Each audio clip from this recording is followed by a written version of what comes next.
Nous recevons l'invité de ce journal, Albert Croisi. Bonsoir. Bonsoir Fabien. Vous êtes supporter de la Roca Team, de cette équipe de basket? Bien entendu, je suis cela de près et je suis ravi des résultats qu'ils obtiennent. C'est magnifique pour la Principauté. Bon, on va parler d'un autre sujet, si vous le voulez bien. Vous êtes l'administrateur délégué de Monaco Interexpo, le MIE. Je voudrais que l'on fasse un point sur l'exposition de Dubaï qui devait se dérouler en 2020, repoussée, Covid oblige. Quand selon vous, cette exposition devrait avoir lieu? J'ai entendu parler d'octobre prochain. Ah oui, mais là, on n'est plus dans du devrait avoir lieu, c'est carrément quand est-ce qu'elle aura lieu. Elle aura lieu. Quoi qu'il en soit, oui, l'exposition aura lieu. Elle va ouvrir ses portes le 1er octobre 2021 pour fermer le 31 mars 2022. Alors là, vous êtes catégorique, donc ça aura lieu. Ça vous paraît réalisable pour la date? Oui, tout à fait. Pour nous, en termes de construction, le pavillon est fini, complètement fini. Nous commençons l'installation des stations à l'intérieur pour la scénographie à partir du mois d'avril. Nous serons prêts dans les temps, largement dans les temps. Nous ambitionnons d'être prêts tout début septembre. Ça nous permettra de faire quelques essais au préalable et d'ouvrir les portes sereinement le 1er octobre.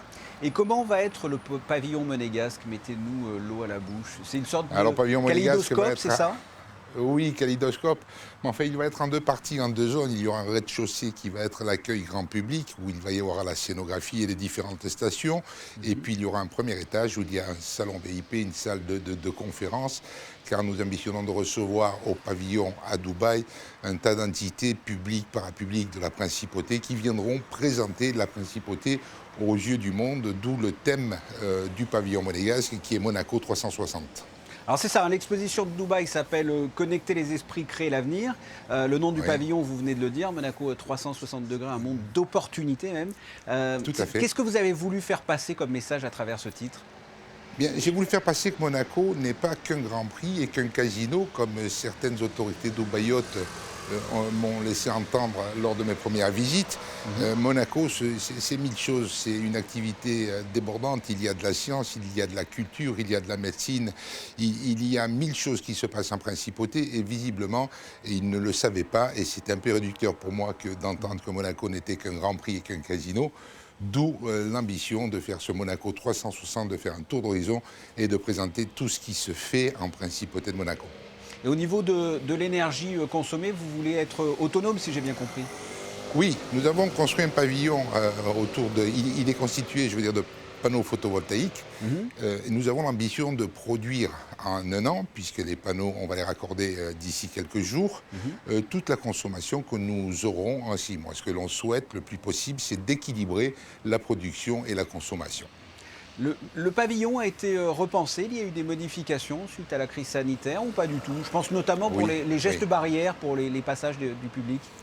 Pas encore. Ça, nous n'en sommes pas encore là parce qu'on ne va pas anticiper la crise et quelles seront les mesures à prendre au mois d'octobre à venir. Ce qu'il a fallu modifier un tout petit peu, c'est la nature de la construction, puisqu'un pavillon qui était prévu pour durer 6 mois en période hivernale à Dubaï, il a fallu qu'il traverse 1 an et demi, donc une période d'été très aride. Donc oui, nous avons eu quelques modifications à faire en termes de construction pour ce bâtiment. Et à quel point c'est important pour un pays comme Monaco d'être présent dans ce type d'événement? Il y a une concentration de 180 pays, donc ma foi, l'occasion d'être dans une exposition universelle nous permet, en un temps relativement court, puisque c'est 6 mois, de présenter le vrai visage de la Principauté. Oui, d'habitude, les touristes viennent à Monaco, et là, c'est Monaco qui va vers le monde. Vous allez effectuer un déplacement à Dubaï fin mars avec le ministre d'État. Quel est le programme de ce déplacement? Si vous voulez, on va mettre en route les panneaux photovoltaïques de façon symbolique parce qu'ils tournent déjà, je vous l'ai dit, l'ambition étant de produire du courant bien en amont, de le donner à la ville de Dubaï pour le récupérer ensuite quand on va le consommer, mais aussi de visiter les autorités locales. Et nous avons la chance que notre ministre d'État accepte de se rendre avec moi à Dubaï. Il faut les honorer de la présence du ministre d'État, ils vont apprécier. Avec le ministre d'État viendra très certainement le conseiller de gouvernement ministre des Relations extérieures. C'est très important également. Nous avons M. Milanesio qui devrait faire partie de cette délégation pour représenter le cabinet princier. Donc voilà, c'est une visite, on va dire, diplomatique importante aux autorités dubaïotes en amont, avant l'ouverture de l'exposition, qui sera, je pense, fort appréciée. Et quel est votre objectif concernant cette exposition? C'est qu'il y a un maximum comme ça de personnes qui viennent visiter le pavillon, j'imagine? Oui, sauf que voilà, les mesures sanitaires qui seront mises en place, est-ce qu'il y en aura, est-ce qu'il n'y aura pas?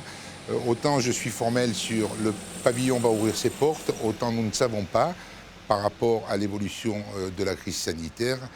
L'incertitude va être le visitorat. Est-ce qu'on va nous limiter sur le nombre de personnes qui pourront intégrer le pavillon? Nous envisagions d'accepter 80 personnes à la fois dans le pavillon pour une visite qui dure en moyenne 20 minutes. Est-ce qu'on va nous réduire à la moitié, à un tiers? Ça, nous ne savons pas encore.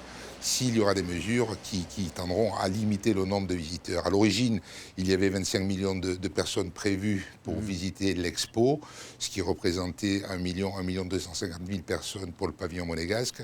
Voilà, nous sommes dans l'attente et on verra bien, mais ça se saura que très peu de temps à l'avance. Qu'est-ce qui va se passer avec la crise sanitaire?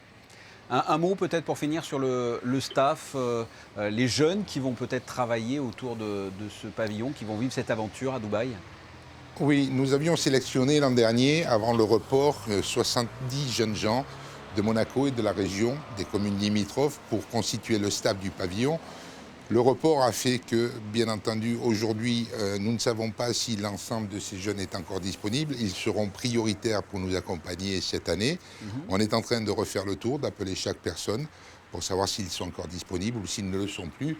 Je vais quand même réduire un tout petit peu le nombre de personnes en prévision. Je ne sais pas si on va avoir autant de monde que ce qui était prévu l'an dernier, donc on va être raisonnable sur les embauches.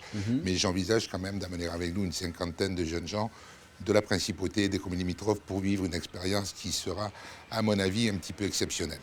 Voilà ce que l'on pouvait dire de cette exposition à Dubaï. Albert Croesi, merci. Je vous remercie Fabien et puis à très bientôt à Dubaï, je l'espère dans tous les cas. J'espère, j'espère.